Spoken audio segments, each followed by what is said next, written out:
time, in wanting to orient all of you to the way that creation happens, we explain to you that it's a vibrational universe and you get what you think about and blah, blah, blah. You're tired of hearing all of that. And today we're saying to you that you've created a vibrational reality that will become the reality that you can see and hear and smell and taste and touch, but you've got to orient yourself in a way that you can, which means, just like that woman in the airport, you got to stop talking so that you can hear. It was true of both sides of that in that case, but your inner being is always offering you. Your inner being never becomes impatient. Your inner being will never yell at you.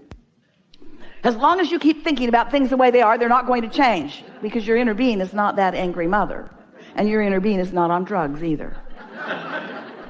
Your inner being knows what you want, and here it is, and what the path of least resistance is for you to get to it. So here's the question. How are you going to put yourself in a position of hearing? Because you've got all these thoughts that are powerfully emanating from you that are drowning out your ability to hear. Your ability to hear, your ability to receive an impulse. Impulses, when you have an impulse from source, an impulse meaning it feels like something you really want to do, an impulse that's strong enough that you want to follow through on it. So how are you going to put yourself in a position where you can hear? Well, we have some ideas for you. The only way that you're going to be able to hear what's coming from source is you've got to stop the chatter that's coming from every place else. So it means not only are you going to have to stop shouting into the wilderness about what you want in vain, but you got to stop listening to all of the peanut gallery that's in that see it, hear it, smell it, taste it, touch it phase with you too. In other words, you sort of have to quiet the physical world just for a little while. We suggest 15 minutes a day. That's enough, which is what meditation is. If you can sit and meditate, which means quiet your mind, which simply means stop the chatter, simply means put yourself in a place of listening.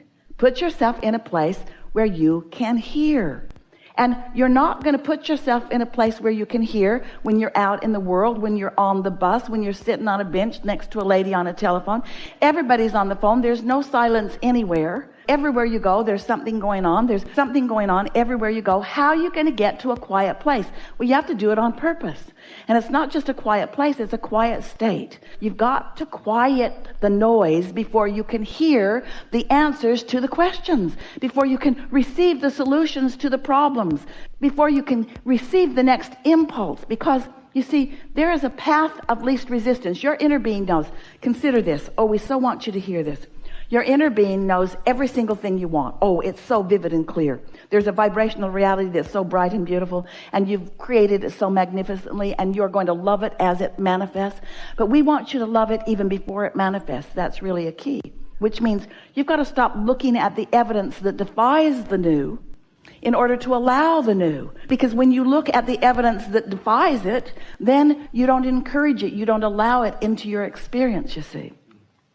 So when you quiet your mind, when you actually focus upon something in meditation, like a flickering candle or a dripping faucet or a sound in the air conditioning or something, even your own breathing sometimes is helpful. Anything that you can focus upon to focus yourself into a quieted place where your mind mostly is still. What happens then, because your inner being knows where you are in terms of your mind, in terms of your physical personality, knows where you are in relationship to everything that you've asked for.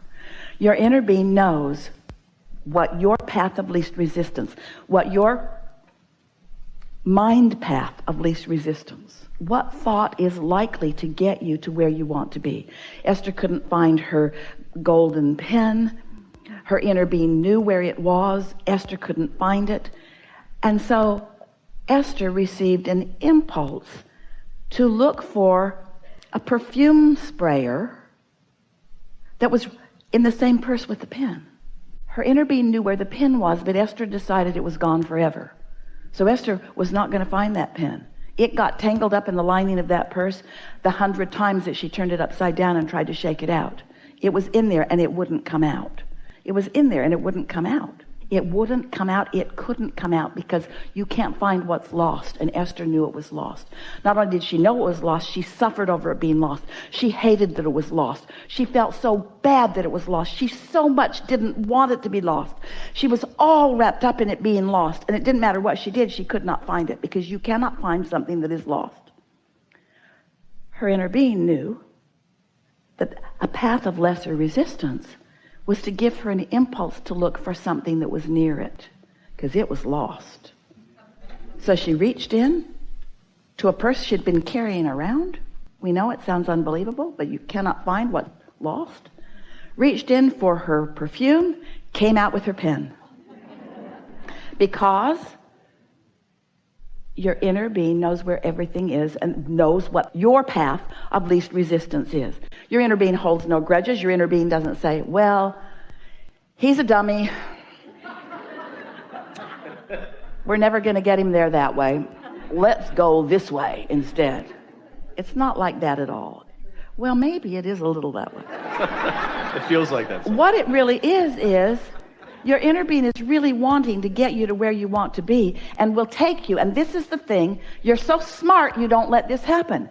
Your inner being will take you on thought paths that you think are illogical. Well, they're not illogical. They're perfectly logical when you understand that you can't get there the way you've been trying to get there. The way you've been trying to get there isn't working. You need another path. And so your inner being offers you an idea of another path, but you're too smart for that. Oh no, that won't work, you say. But your inner being never stops offering the new and improved. So two things happen when you meditate. First is you quiet your mind so you have an opportunity to hear, to receive an impulse of what your inner being is offering. You have to know, though, that your inner being will offer you path of least resistant thoughts. So sometimes it's such a path of least resistant thought that it doesn't seem like it's even on the topic of your concern. So you don't think you're getting a message that's helpful, even though you are. Are you hearing us? We keep telling this story. We're going to tell it really brief. Nothing Esther cares more about than being in the position where she can maybe allow Abraham to help someone understand how the universe works so their life can be better. That's what she wants. That's almost all that she wants. That's what she wants. So she wakes up one morning and has an impulse to figure out how to work her music system.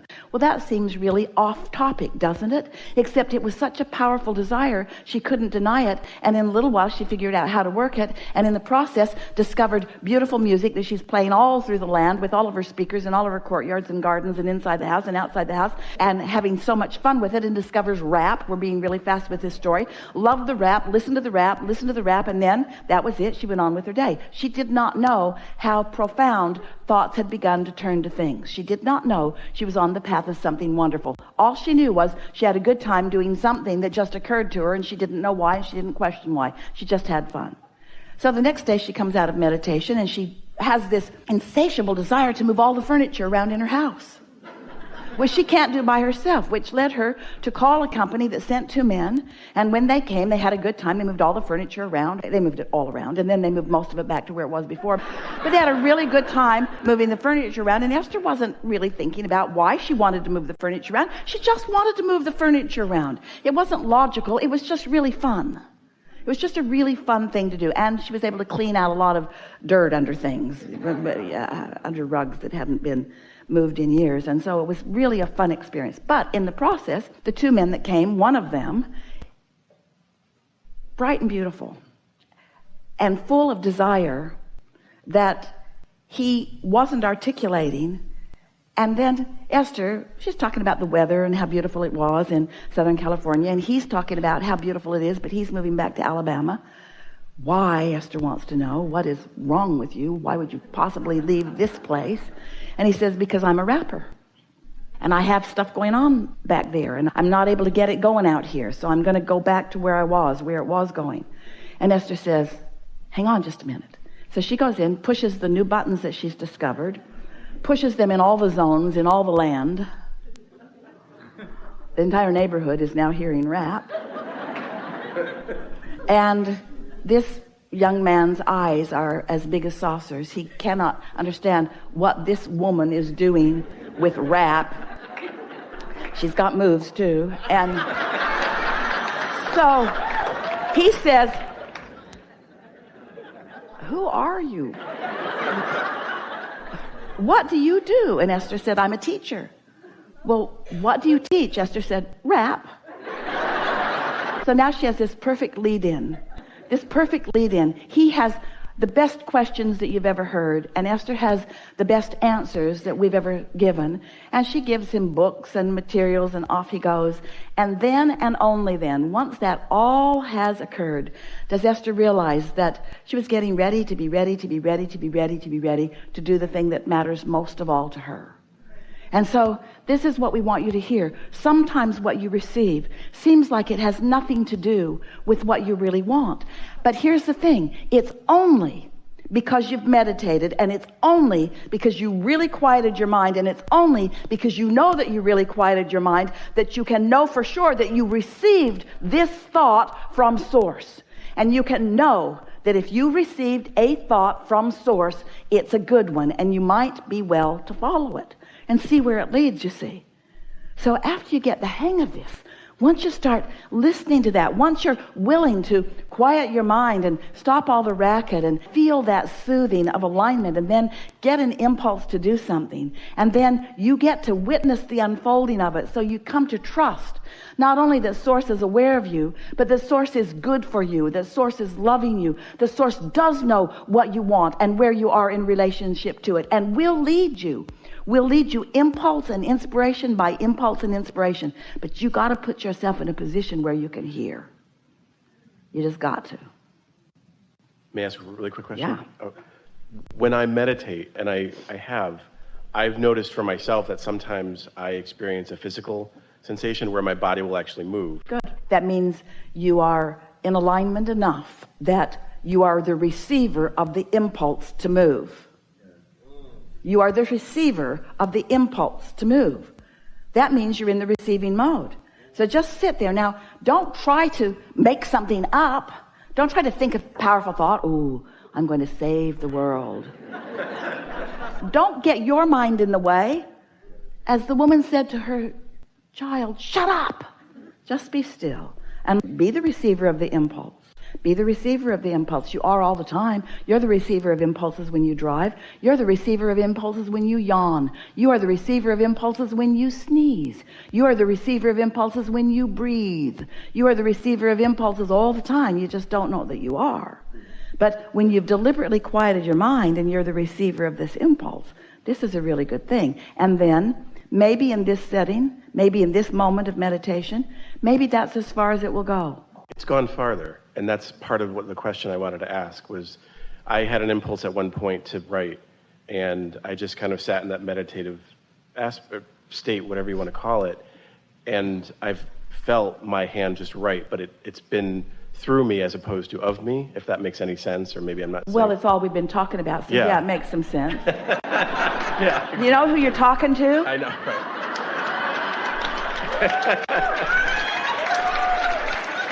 Indeed.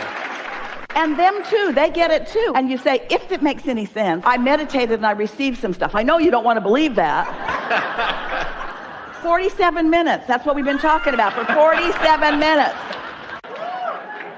Oh, I do love you. I so love you. It's happened now for a while, and I've been wanting to talk to you about it because... But we want to talk to you about something else. Yes. But we want you to be the receiver. You're talking to us about something that you want to soothe or to be different, and we want you to understand that, and this is the most important thing. You all think that when you sit to meditate, the source is going to write a book through you that's going to change the world. Well, okay, maybe. It could happen. It could happen. But don't you have other things also that you want to receive about? Yes. Like everything? Yeah. And so why does it always have to go to, oh yeah, I sat and meditated and now I'm writing a book? Why can't it be, I meditated and I got a thought and I followed it through and a wonderful thing happens? And I meditated and I got a thought and I followed it through and something else. Why can't it be, source is guiding me in what feels like a magic carpet ride to the fulfillment of my existence? In other words, to the fulfillment of my beingness. You get what we're getting at. Let You're a lying